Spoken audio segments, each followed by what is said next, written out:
So far, all of my videos have been about the Yu-Gi-Oh! Card game, and I haven't really said too much about the Yu-Gi-Oh! Anime. I've wanted to make a video on the anime for a long time, and I figured why not make a video about my favorite part of the anime, the characters themselves.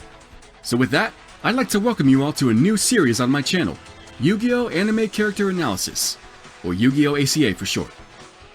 Today, we're talking about the main protagonist of the first Yu-Gi-Oh! Anime, Yugi Muto, along with his other half, Yami Yugi. I'm Fairy Tail Luna. Let's begin. Yugi Muto is a high school student from Domino City, presumably in Japan. When he was younger, his grandfather gifted him with an ancient Egyptian artifact known as the Millennium Puzzle, one of the 7 Millennium items. Legends say that whoever solves the Millennium Puzzle will be granted one wish.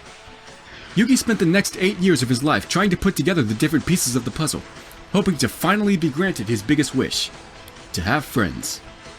After years of trial and error, he finally managed to solve the Millennium Puzzle, but not without paying the price. What Yugi didn't know was that he was actually the reincarnation of a pharaoh who ruled over Egypt some 3,000 years ago. After the pharaoh's death, his spirit was locked away inside the Millennium Puzzle. The puzzle was then shattered into a million pieces, leaving the pharaoh's soul dormant until all the pieces were put back together. And wouldn't you know it, the one who finally solved the puzzle just so happened to be a descendant of the pharaoh, Yugi Muto himself. After solving the puzzle, Yugi became possessed by the spirit of the pharaoh, and the two souls now coexist within Yugi's body. Yugi is able to use the power of the Millennium Puzzle to channel the spirit of the pharaoh at will and transform into Yami Yugi. Yugi is very short in stature. Despite being a high school student, he's about the size of the average 6th grader. He has fair skin and round purple eyes, with a bit of eyeliner underneath.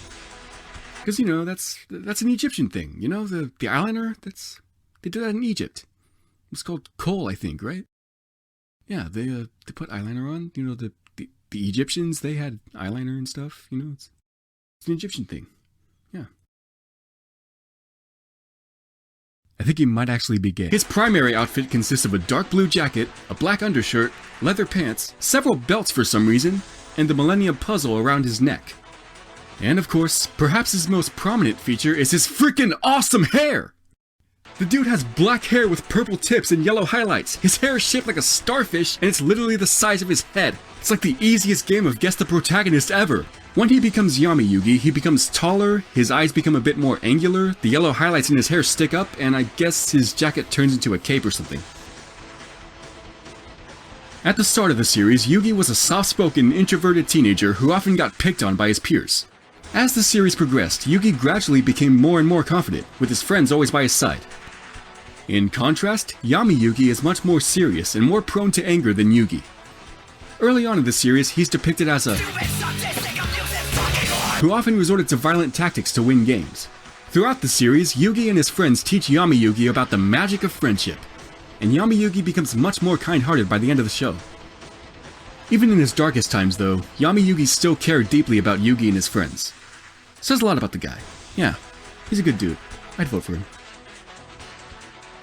Like most characters from the Yu-Gi-Oh! Anime, Yugi's deck changes from season to season. One card that remained consistent throughout all of his decks was his ace monster, Dark Magician. During Season 1, he used his grandfather's deck, which mostly consisted of normal monsters and very few spell and trap cards. Throughout the next few seasons, Yugi used a deck that kept a few of his grandpa's cards, as well as several new cards. His main strategies revolved around using the Dark Magician and other spellcaster monsters. During Season 5, after Yugi and Yami Yugi's souls were separated, spoilers or whatever, they each used a different deck from each other. Yami Yugi used a deck based around, of course, the Dark Magician. And Yugi's deck revolved around various strategies involving the Gadget cards, the Magnet Warrior cards, the Silent monsters, and his ace monster, Gandora the Dragon of Destruction. One of the cards Yugi used in this season, Silent Magician, just so happens to be my favorite card in the game. Not because it's an utterly fantastic or competitively viable card or anything, I just think she's neat. Fun fact, yep, we're doing this again. According to Kazuki Takahashi, the creator of Yu-Gi-Oh!, many aspects of Yugi's design draw inspiration from the character Edward Scissorhands. Damn bro, that is some cursed information. And that was my character analysis on Yugi Muto and Yami Yugi. Thanks for watching. If you liked the video, be sure to check out my other Yu-Gi-Oh videos, and subscribe if you want to see more content like this in the future. I'm Fairy Tale Luna. Goodbye.